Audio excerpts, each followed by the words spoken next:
And we're live. Okay, hello and merry meet, and welcome to the Festival Fun Show here on Witchcraft TV, www.witchcrafttv.online. This is one of our special segments about the Hex Fest in New Orleans. Hex Fest is a weekend of witchery, an in person festival in New Orleans, presented by Warlocks Incorporated, Brian Kane and Christian Day, from August 8th through 10th, 2025. Hex Fest is all about New Orleans with the ambiance of the Crescent City and the Mississippi Delta. Participants stay in the historic, luxurious Urban Orleans Hotel and enjoy such activities as a riverboat cruise and a ritual, tours of the historic French Quarter, and plenty of time for shopping. The festival itself has classes and workshops presented by notable witches, root workers, voodoo priests, and priestesses and conjure workers. Register now to attend HexFest 2025. Today we are talking to Mystic Dylan of LA. So, and he'll pop up here in a moment. Hey. Welcome, Mystic Dylan. Merry meet. Merry meet. Mystic Dylan owns the Olde World Emporium and III Crows Crossroads. He'll be presenting 3 classes at HexFest. So, hey to Mystic Dylan. Hello, hello.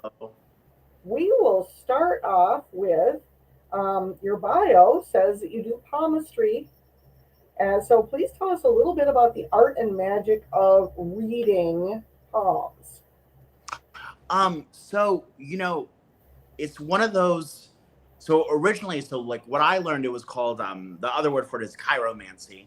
So I actually started early on. It was the first thing that I learned, when I lived in LA. Well, I went back and forth between LA and Florida.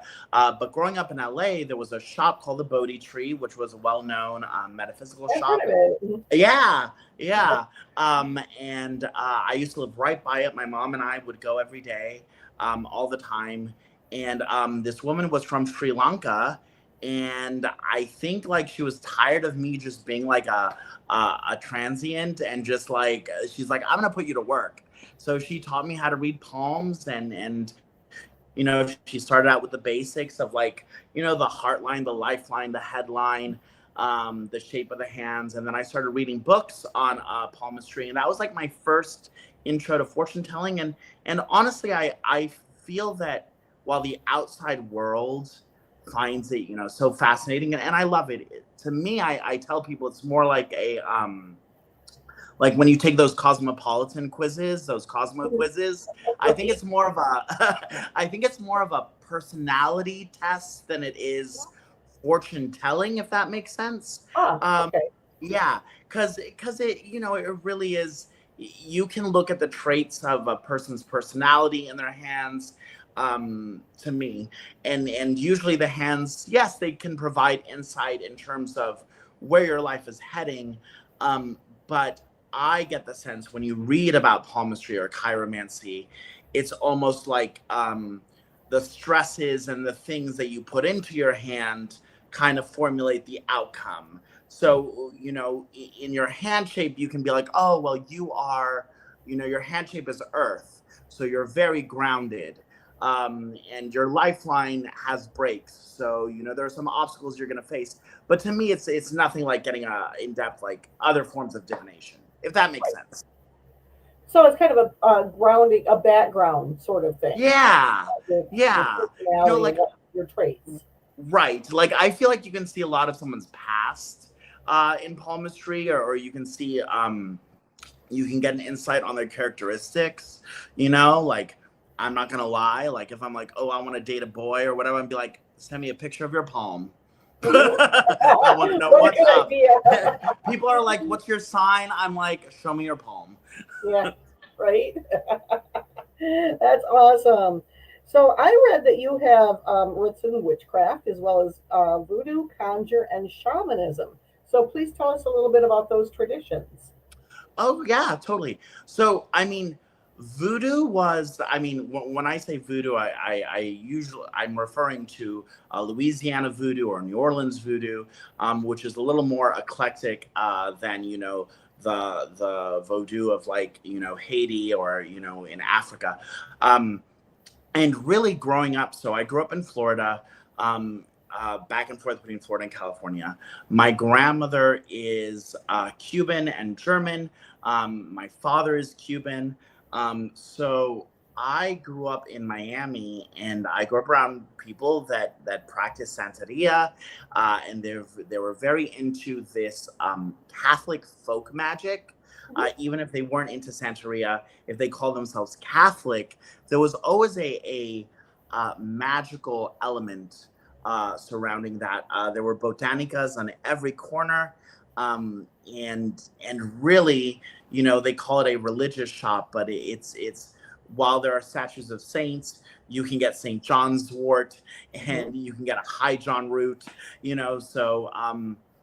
And honestly, my first cauldron was purchased from a little botanica, so I find that interesting. Yeah, but I think I had these different cultural practices, and when I got into witchcraft, I think like any teen in the '90s, it was the intro was like Wicca, and obviously reading Scott Cunningham, Silver Ravenwolf, and when I started taking classes. I kind of I was more attracted to the folk aspects of that, as opposed to the spiritual or ones the aspects of witchcraft that required more structure. And through that, yeah, yeah. And I think so for me, looking at like my heritage, I found that Santeria and New Orleans voodoo and conjure really kind of fit within my, I would say, like background and my heritage. So I was linked more towards that. And then going into shamanism, I have my grandfather on my mother's side, he was Cherokee. He was born on a Cherokee reservation. He is buried in a Cherokee cemetery.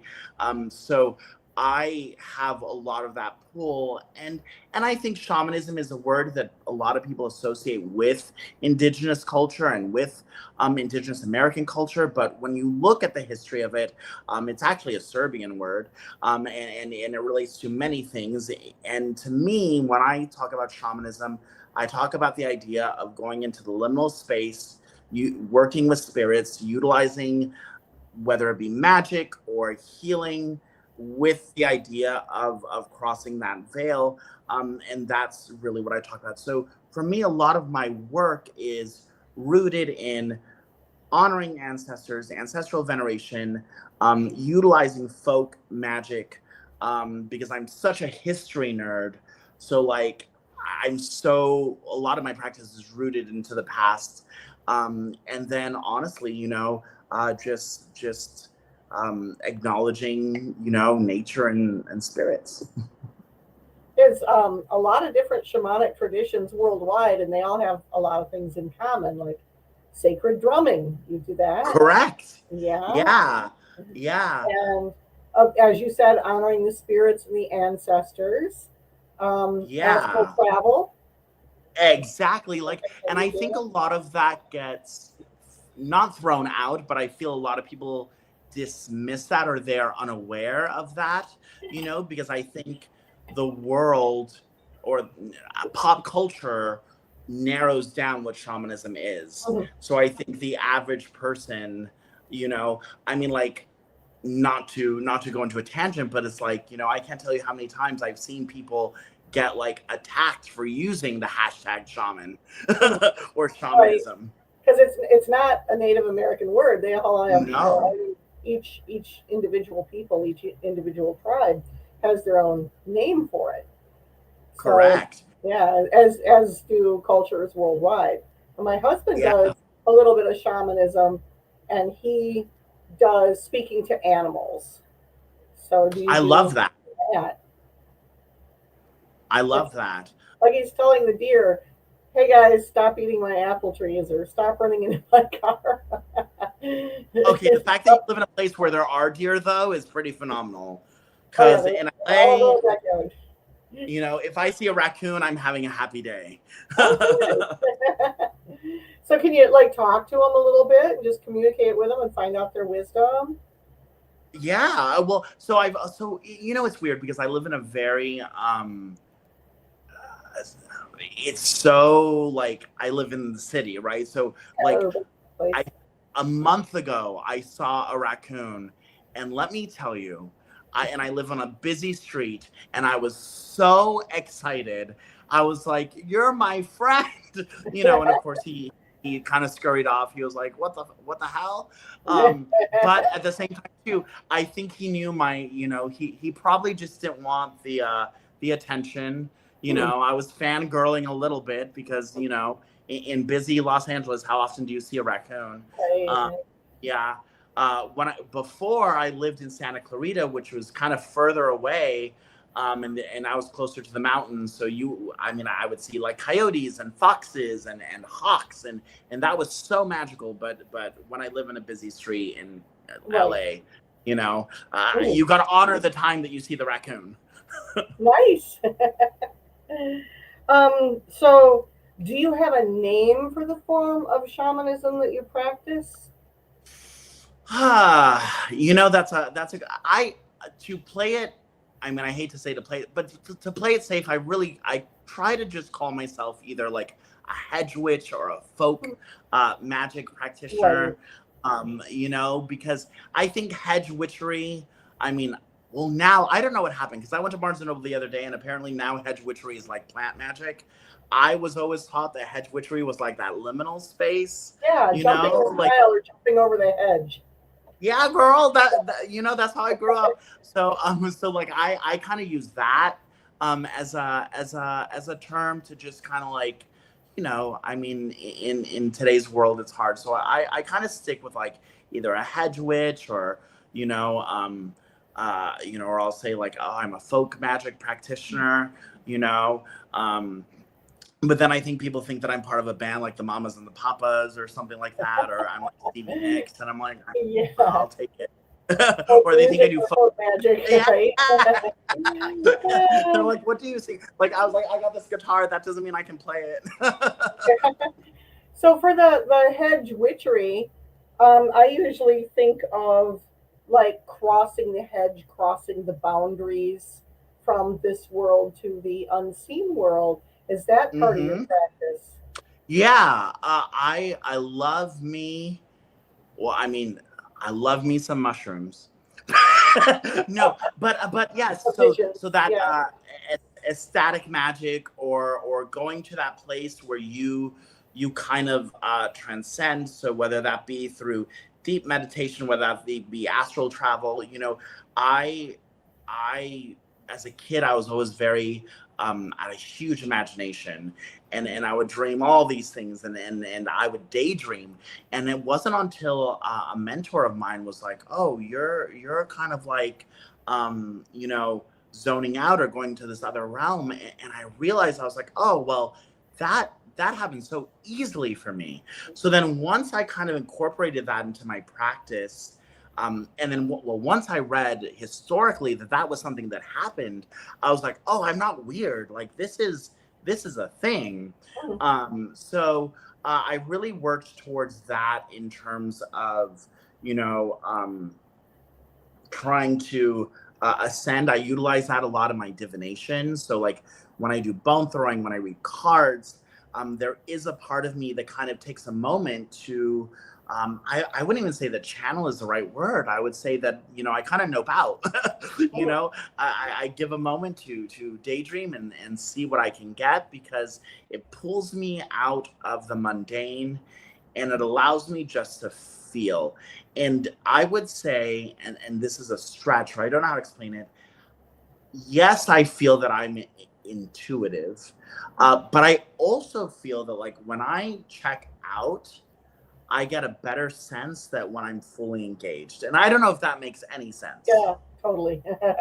But You you know, I'll be mentioned like, throwing the bones. That's something that I am not terribly familiar with. We do divination with stones, where we throw yeah. stones down, but I have seen bone practitioners. What all does that entail?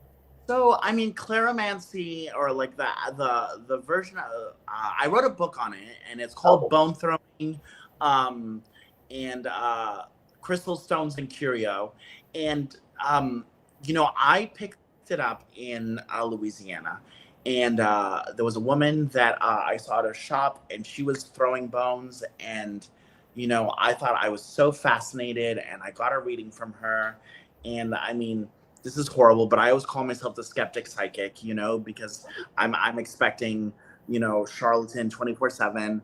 right. And I will tell you, like, you know, she read me to filth. And because I was so used to tarot, which is a fixed system, I was like, there's no way that this collection of random odds and ends and gizmos and gadgets is gonna like say anything. And it did. And to me, the way that I was brought up, the way that I teach, every bone has an association that you as a practitioner create or give.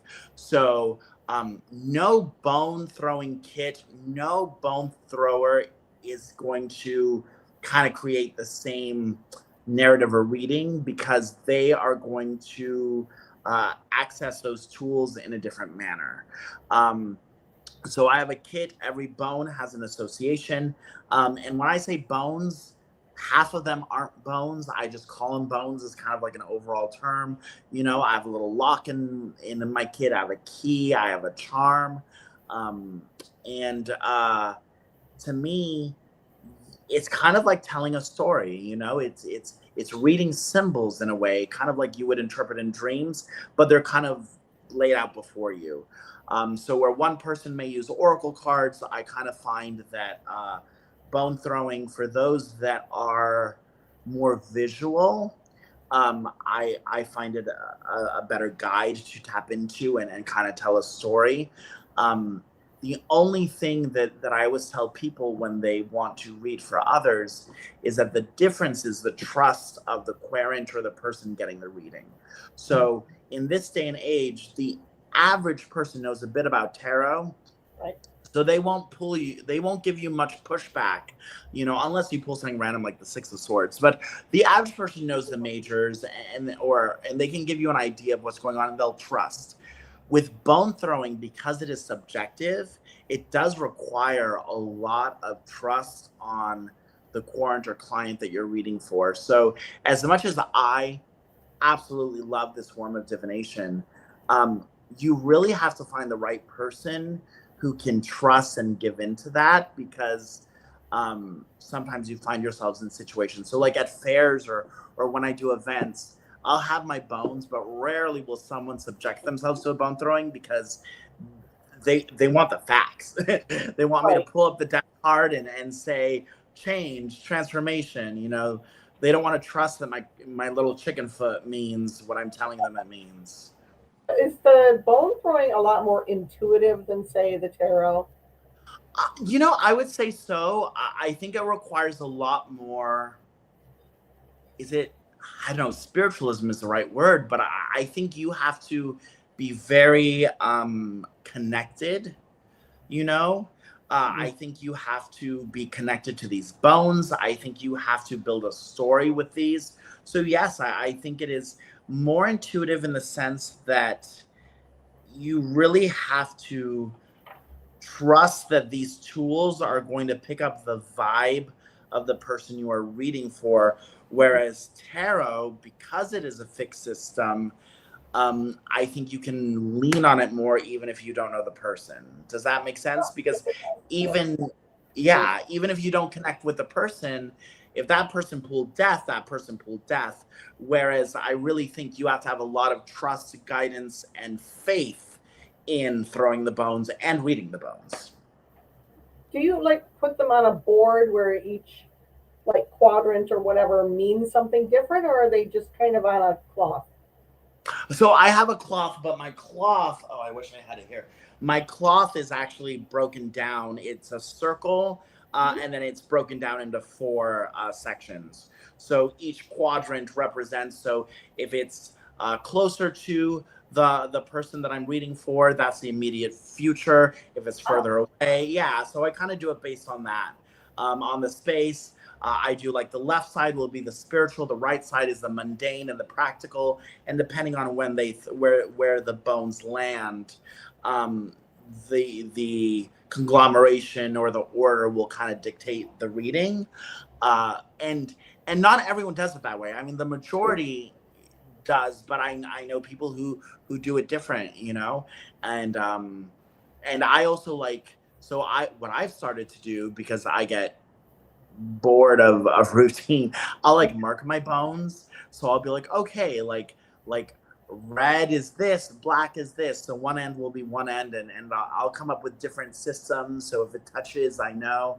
But the thing about bone throwing too is that, yes, while it's intuitive, where I see a lot of people go wrong is that, like, the system may be intuitive, but it is a fixed system for you. So, you know, if I dedicate one bone, like a chicken foot, to represent, you know, change and the need for movement, tomorrow I can't make it a bone on prosperity, and for Susie I can't make it a bone for, you know, an omen of ill intent, right?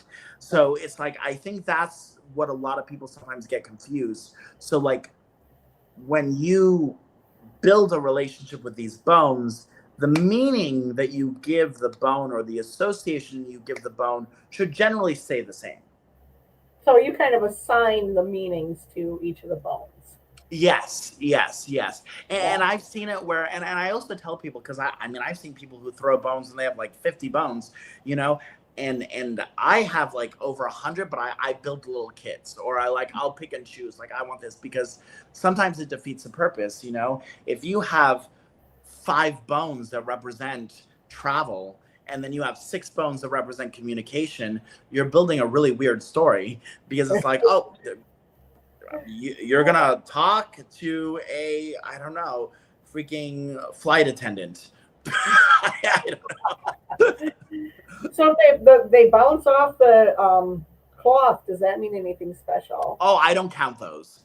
Oh, I don't. okay. So Okay. yeah. So I have a. If it's within the cloth, it means this. If it's on the edge of the cloth, I usually read that as a indication from spirit, or something you should look at right away. They're telling you something. I have a few, so I kind of mix and match. So I have a few of these like little scarabs. And then like there are hieroglyphs on the back. So like very similar to runes. So like if the scarab is facing up and you don't see the hieroglyph, that is something that's being concealed from you. If it's upwards, then that is what is revealed, and that's an eminent, you know, sign. I have something that I call the magical clusterfuck. I don't know if I can curse here. So if all the bones fall together, I'm like, you got a magical clusterfuck. Like, you got to figure what that is. Mhm. Something that they have to figure out and fix for themselves, maybe, or Yeah. work their way out of. Yeah, and like, This is I also have fascinating. I also have an indicator bone too. I always forget that. So like, I will have a bone that represents the quarant, or the person, in mind. So depending on where that lands, I'll look at the bones around that and be like, okay, this is imminent. If there is something on top of those bones, or if that bone is hidden underneath other bones, I usually interpret it as like, okay, you have all these problems, or you're carrying on all of this that you got to work out for first before you can get to X, Y, and Z. Nice. Okay. Yeah. Well, thank you for letting me know about that. That's interesting. Yeah. So here's something that's dear to my heart, because I live in Michigan and I am surrounded by swamps. Sometimes it interferes with my internet signal. So I Ah, was reading that you are doing a class on magic of the swamps, but I understand the New Orleans, the Louisiana swamps, the bayous are a lot different than our swamp. So tell me about magic of the swamps. yes. So, you know, I actually, so I have a book coming out on swamp sorcery, on swamp magic. And it is mostly in regards to, you know, the Caribbean, Mississippi Delta, just because it's where I grew up. But I grew up in Miami. My grandmother still lives. Her house is on a lake, and it was like I always felt like there was magic there, like it was just very weird. I've seen manatees in that lake. I've Wow. seen alligators in that lake. Nice. And the lake kind of like it goes into a canal, and then it goes all the way down like Tamiami into the Everglades.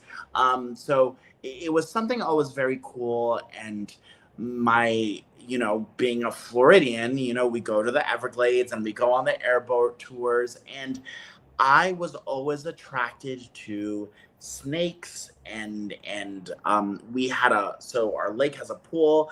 Toads would this is horrible, but toads would come into the pool and they'd get trapped, and because of the chlorine they would die. Mm. And I would scoop them up and I would dry them, and they would end up on my little like shelf. Right. As a matter of fact, how weird. Hold Okay. Okay. Toads. on. Here's a little dried toad. Oh, you know? yeah. So like, yeah. And like, not to say that I was a witchy kid from the beginning, but hello. So when I went to Louisiana, I started hearing, I don't know how to get to like swamp magic without telling you so I'm sorry if I'm rambling, but like I essentially like fell in love with New Orleans. I was working at Disney World in Orlando, and I would take $75 Spirit airline flights every weekend to New Orleans. And that's where I started taking classes on voodoo and hoodoo and Southern conjure and just networking. I did readings in Jackson Square. I did the whole thing. And I learned all this lore. And once I learned about like the Rougarou and the Haints, and stuff like that, I would go back to Florida, and then I would talk to my grandmother, and I would talk to Cuban locals and family members, and they have their own versions and stories. And essentially, the swamp became this place. Talk about a liminal space. You Oh, know, you yeah. have Very fertile. exactly, you have Very this fertile. stagnant water. Yeah, you have stagnant water that is just sitting, and all this ick muck, but also growth comes from that. And there's something pretty magical about that. And when you look at the history, in Louisiana, in the South, they had a high mortality rate. So you had all this magic that was being done to kind of counter that. And a lot of that was rooted in the lore of the swamp. You have it's proven that there are certain muds that have acids. This acid that kind of helps and assists with skin. You have healing benefits in other things, and so I just thought that was very interesting. And then I started looking at, being the history nerd, I started looking at the lore, and the magic that went with that was pretty much like it coexisted. So Spanish moss, it grows on the oaks, it grows on the trees, and then that was utilized to they utilize that in voodoo dolls and fetish dolls. They used it to, yeah, they put it in witch bottles to trap haints. So I honestly just, it really, the gator is like significant, like the gator foot is good for luck and gambling. Gator heads were used to counter malefic magic. The gator tooth is used to manipulate an enemy. So when you look at all of that, I was like, oh, this is a book. This is a class. It's like our American dragons. Yeah, absolutely. Yeah. Absolutely. And I think there's also like, people use bayou. I used to use bayou and swamp interchangeably. And then I realized that like, so a bayou, it has like a little river, or like it's non-stagnant water, but usually bayous are by swamps. So it was very interesting. And I guess, while I guess anyone could essentially take that practice and associate it, like if you're in Michigan, you could take the wisdom of the swamp or that and apply it just to your local flora and fauna. Yeah, our swamps are a little different. We don't have the gators, of course. Big honking snapping turtles the size of a manhole cover. Oh yeah. Oh woof. A lot of dragonflies and Yeah. messengers from spirit. In fact, I call myself a guac gorse, which is swamp wife or swamp witch in Cymraeg or Welsh language. I love It's it. a whole category of witchcraft. It's very into the natural magic and the water magic. It's like, and the mud. Yes, the mud. You know, there is a lot like, I think a lot of people dismiss the mud, you know, and you know what's weird is that I reverted. Like when I was a little kid in Florida, I had no problem getting dirty. Okay, something happened where I turned 16, and I was like, so like now I'm like the bougie swamp witch. Like I'm the swamp witch that has like an Airbnb and indoor plumbing and AC. You know, like this is the closest that you'll find me. Like, you know, I you know, but yes, no, mud is very I think important to a lot of practices. Yeah. If you happen to find another dried out toad, Dylan, there you can. This sounds maybe gross, but you can take them apart, and the retinas of their eyes are like jewels. You can use those, and also their bones. Yes, absolutely. You know, I think I'm gonna go to Florida. So it's my grandmother's 88th birthday on the 13th. So I'm gonna try to go there later on, and I'm just gonna scoop by her pool because I'm sure somewhere there's a Some toad gave himself to the cause. yeah. Well, yeah, because I've also read I think it was a book on either Cornish magic, but they have like that toad bone ritual. Yes. Yeah. Very close to ours. We're from Wales or Kemra. Yeah. Absolutely. Very close to that. Absolutely. Yeah. I actually, I mean, I love like, you know, I've never been to Wales, but I've read up on Welsh culture, and I think it's so fascinating, the lore. I'm American, but my family. Right. Have you been to Wales? My son has, but Okay. I've not been able to go yet. Okay, group trip. We Yeah. got it. Let's go. Ready to go. Yeah. Well, there's a lot that I didn't know. Like, I guess also, like, is it King Arthur was born there? Or, like, there's a lot of Arthurian lore. You can see it in a Welsh flag with the dragon on it. Yeah. Like the Pendragon, right? Like, yeah, I thought that was so, I always thought that was fascinating. Yeah. There's a lot of cool lore from there. I got my helper right here. Hi.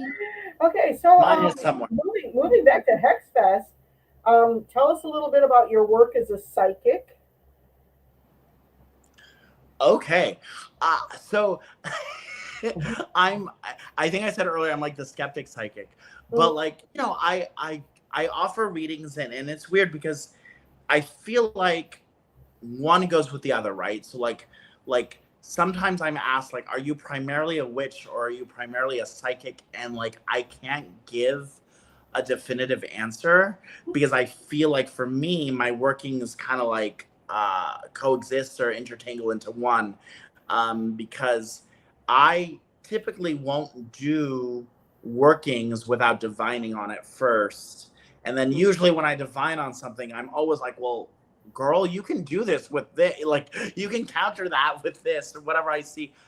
But so I love cards. While bone reading is probably near and dear to me, and while palmistry was, you know, the first thing that I learned, hands down, I am a cartomancer at heart. Whether that be tarot, whether that be playing cards. I love the Lenormand deck as well. And I think I'm a little, maybe because I grew up in Miami where they read playing cards primarily, like playing cards really kind of like knock it out of the park. I think they're a little sassier than tarot. I think they hit a little harder. And then tarot for me turned into a I'm gonna be, it fucked up my life because it made me a shopaholic. Okay. Because being a tarot reader also makes you a card collector, and Yes. I don't even see, these are all tarot decks, and this is, Wow. I still have boxes over here. And You have and a asked me favorite? if the Tarot de Marseille, the OG, it's a pip deck, so it's not illustrated. But I picked up this deck in Paris, and I cannot put it down. I think I refer to it a lot. I'm sure I have one somewhere. Oh, I have one right here, I think. And it's just very much a deck that nope. It's a deck that appeals to me because the imagery does not dictate the reading. And for me, what I have found is that when you have like the Rider-Waite inspired decks, sometimes the imagery can take away from. Sometimes the imagery. Sorry, I'm still committed to finding this deck. Like it helps with the intuition to not have the imagery. It really does, and I don't know if that's weird, but for me it does. Because I'm not distracted and I'm not influenced, and the majority of modern tarot decks now are within a theme, right? So you'll have now they have like the astrology tarot, or now they have the whatever, the crystal tarot. Game of Thrones, the Wizard of Oz. Yeah, exactly. So it's very hard. Yeah. The Hocus Pocus, or I think the one where I'm like, they have a Back to the Future tarot deck, and I'm like, I can't. I'm out. But like this is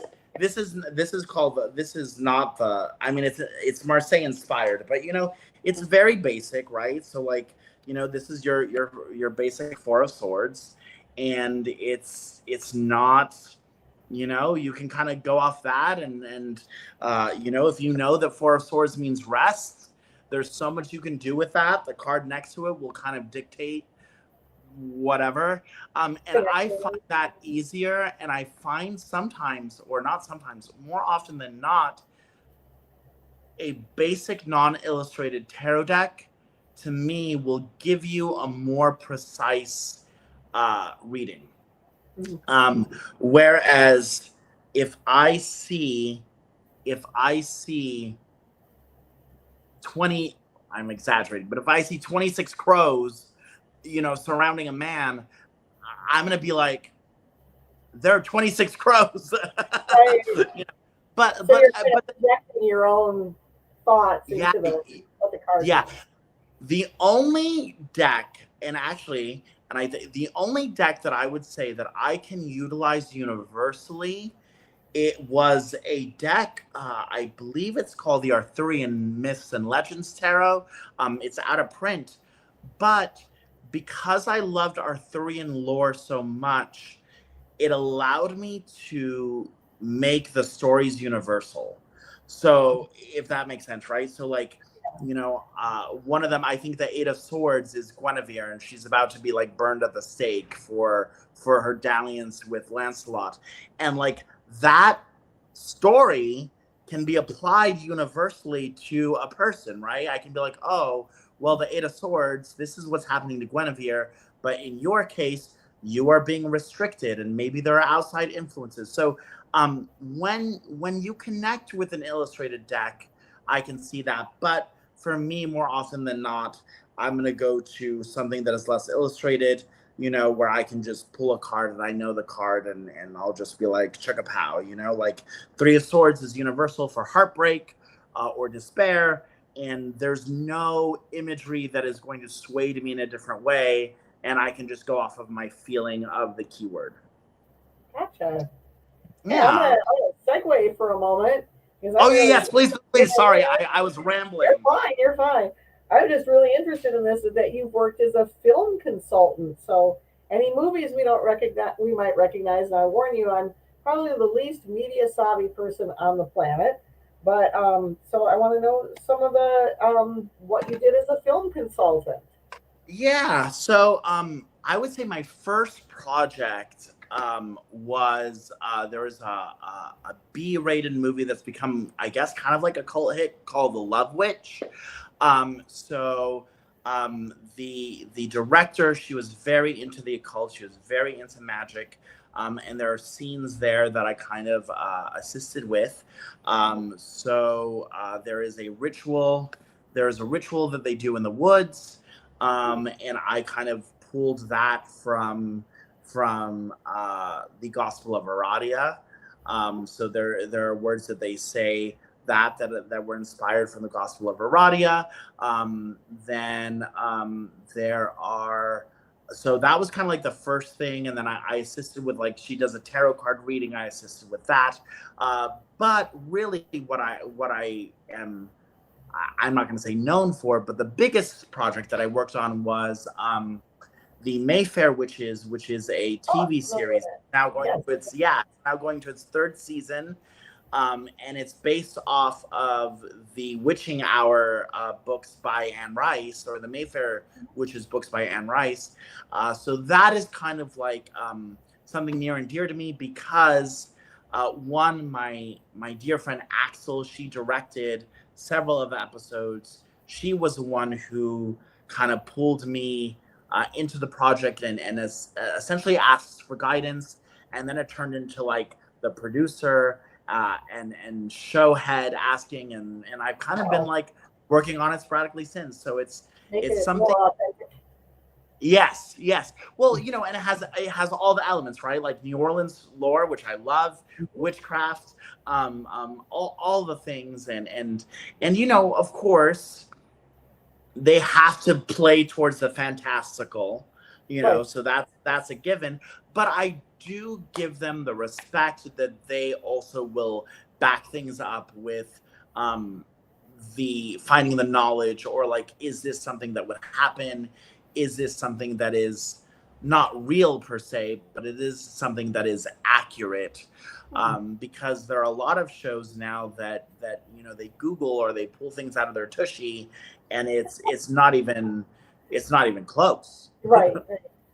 I've seen that a lot, unfortunately. I'm sure. Yeah. So that sounds like a really interesting, really intriguing job to have. Yeah, and I want more. So that's my goal.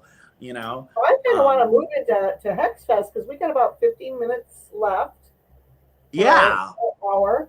So I have the classes that you've listed include necromancy and working with the departed. How do you go about that practice?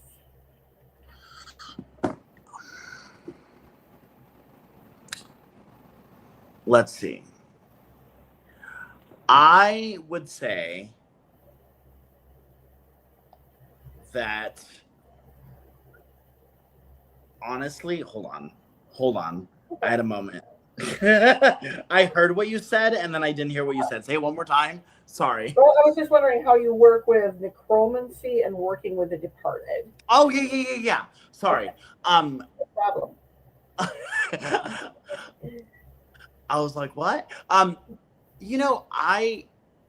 So in Miami, Cubans, there's a practice called espiritismo. And it is it's a secular practice, and it essentially, it's a mediumship and spirit work, but like with a Spanish title, so you have an ancestral altar, you honor the spirits, you are invoking spirits and working with that. And so I always grew up with that. So to me, spirits were always kind of prevalent. And then being a history nerd, I loved and still love ancient Egypt, and I wanted to be an Egyptologist as a kid. So they had their views on death. I love Greco-Roman magic, so they have their views on spirits. So really, and then obviously growing up or studying Santeria and Voodoo and stuff like that, it kind of all came together. So the way that I work is that, you know, I feel like stereotypically there is this veil, there is this liminal space, and I use shamanism, astral travel, hedge witchery to get to that level where I try to find myself in their vibe or wavelength, and essentially tap into their wisdom. But on a basic level, I find that necromancy, which is not raising the dead, you know, there are a lot of D&D players out there and Magic the Gathering players who think that, you know, necromancy is like a legion of the undead. But really, like, you know, when you're throwing bones, you're doing necromancy because you're utilizing the dead in your practice. You know, it is whether you are doing divination through the dead, whether you are working with the dead, you know, that kind of falls under necromancy. One would dare to say that a medium is also performing necromancy, or they are a necromancer. So really, it's for me the way that I handle that is that one, unlike mediumship or unlike mediums that feel that they're tuned in 24/7, I can't, just for my mental health, for everything else. So I tap in and I tap out, you know. So I don't really carry them with me. I establish clear boundaries so that I'm not always in that world. Um, So and they're I not showing up and pestering you in the shower. Yeah, no, well, and I will tell you, I've had spirit. My first experience with a ghost or a spirit, my childhood dog passed away, and it was the only, like, this dog was given so that I could, like, finally learn to sleep by myself. And when it passed away, I was so sad, and I'll never forget feeling this dog next to me. And while the average person would have been like, "Oh, cool," I freaked out. I was like, "Hell to the no," you know. But then I realized, you know, like I have a weird rule, for me. Like, I really don't want to see you. Like, let me hear you. Show me a sign. But, like, you know, the few times I have seen an apparition, it's caused me great distress. So I kind of tend to, like, keep it on my periphery. And so really I utilize them when people obviously want guidance with their loved ones or dearly departed. Um, I honor my loved ones and dearly departed. And sometimes, you know, when I need that guidance, you know, there's a lot of crazy stuff happening in the world, especially here now politically. I think this is a wonderful time to call on our ancestors and utilize that, because I really do think, once again, whether it be pop culture or what is people are attracted to, there is a lot of this dark aspect or negative aspect with spirit work. You know, like I, you you know, I mean, yes, I'm wearing black right now and I have a skull t-shirt on and a skull bandana, but, you know, like, that doesn't dictate that I work with spirits, you know. Like, I mean, I think anyone can work with spirits on any level, and it's more building that relationship. Okay, thank you. I'm going to ask specifically now about your classes for Hex Fest. So I have, I'd like you to tell us a little bit about each, but I want to read them all three first. Oh, good. I'm Psychic, glad you have them because I don't. oh, psychic seers and soothsayers. Oh my, that sounds like fun.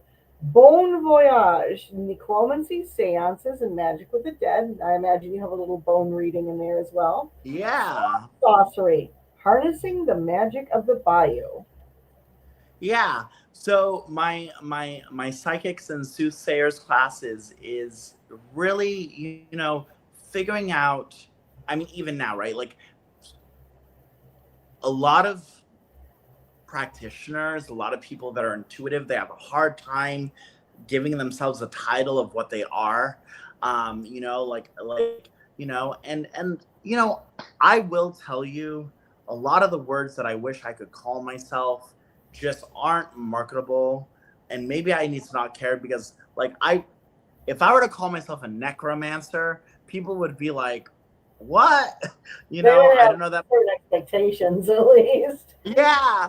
Or like they would call them, or like if I was like, I'm a soothsayer, Mm. I said that once and someone thought I was a dentist. I don't know where they got, they saw sooth and thought tooth, but like I'm like, whoa, where did you get that?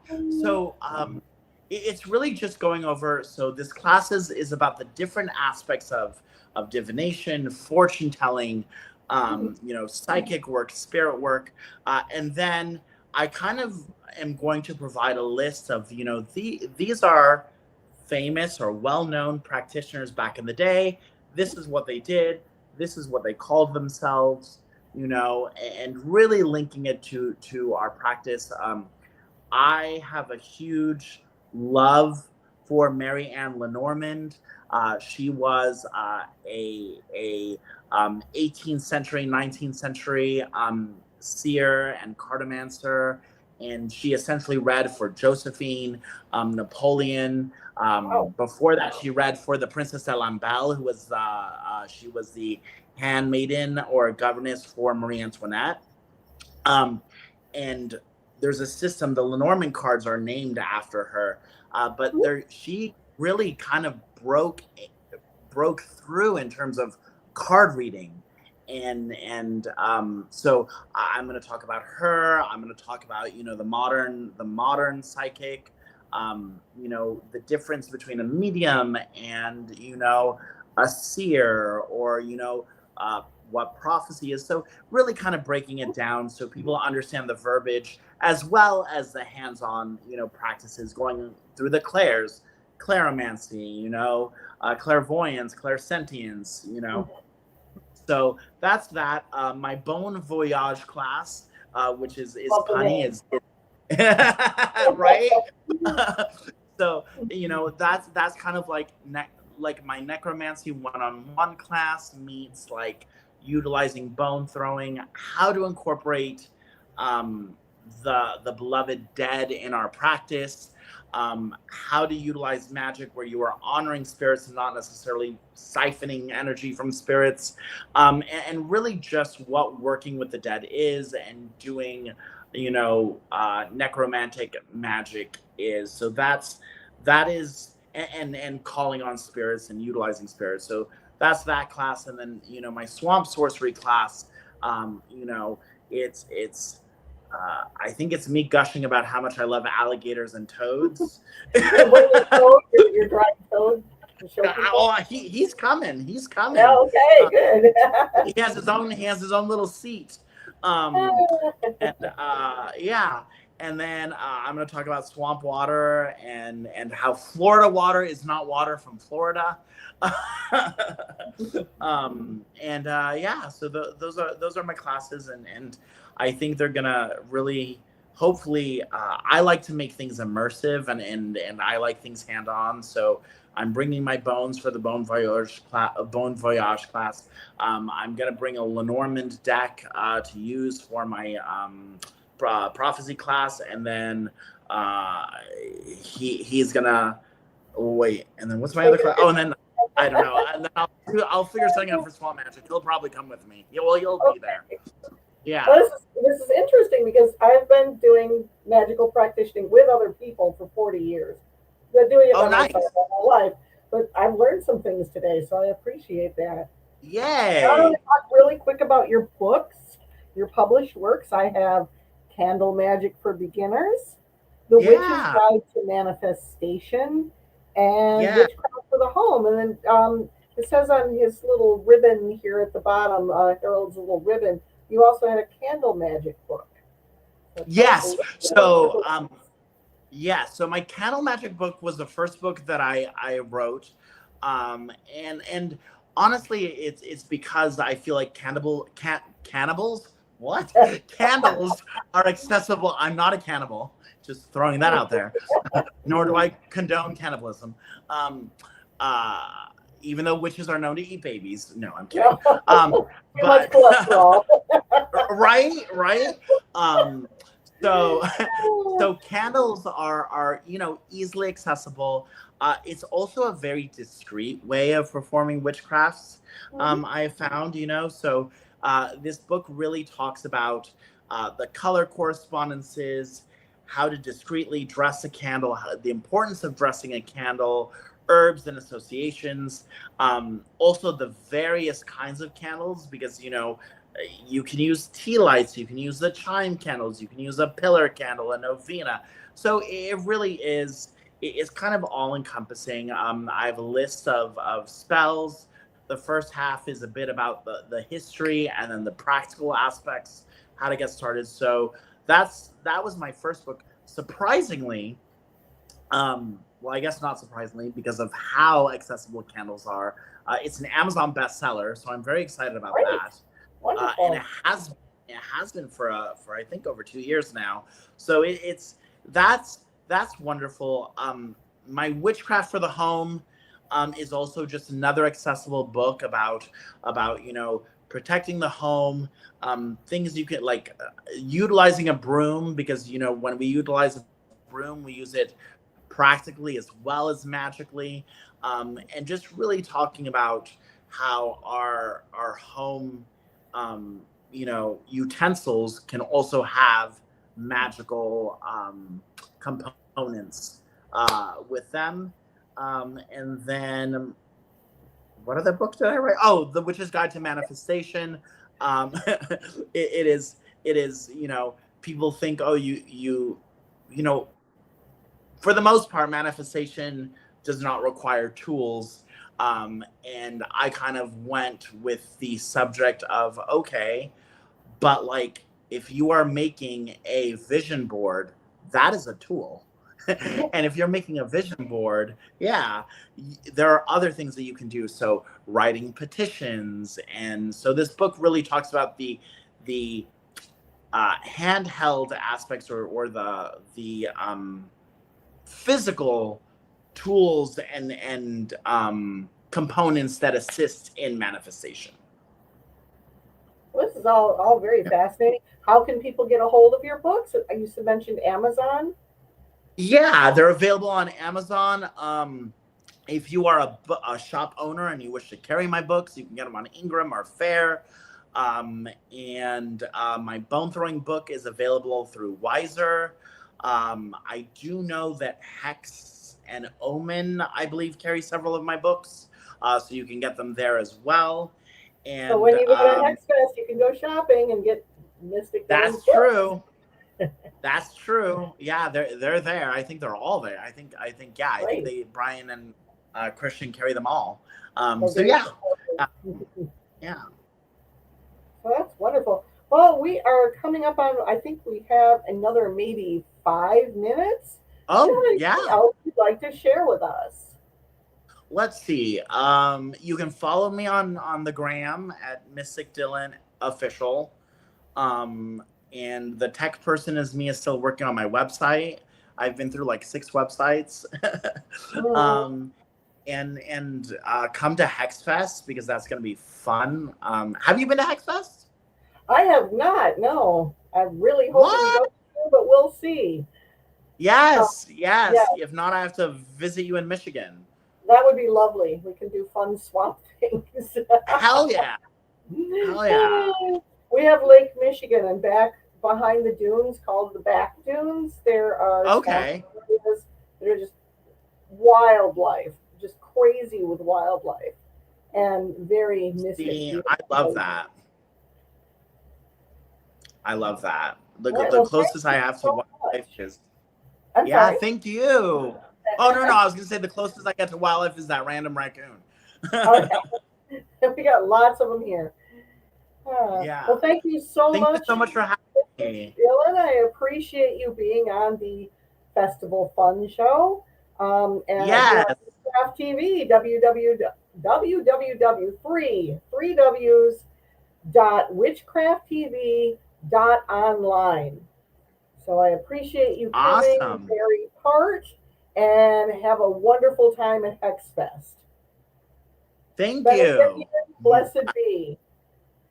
Hey there, Blessed folks. be. Before you dive into this masterpiece of a production, let's set a few things straight. The opinions expressed here are like pineapples on pizza, and not everyone's cup of tea, and that's okay. They belong to the speakers and participants, and not to Witchcraft TV. The video is for entertainment and informational purposes only, because nothing screams fun like a good old disclaimer. Please don't take any of this as professional advice unless your profession is a laugh enthusiast or random fact collector. We can't be held responsible if you attempt anything wild after watching, like starting a llama farm or joining a yodeling competition.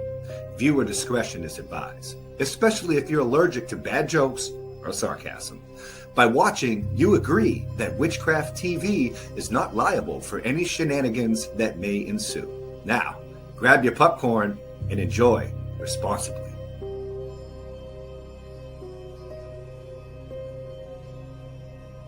And make sure you keep it right here on Witchcraft TV, www.witchcrafttv.online, where we are fair representation of all pagan, witch, and magic paths.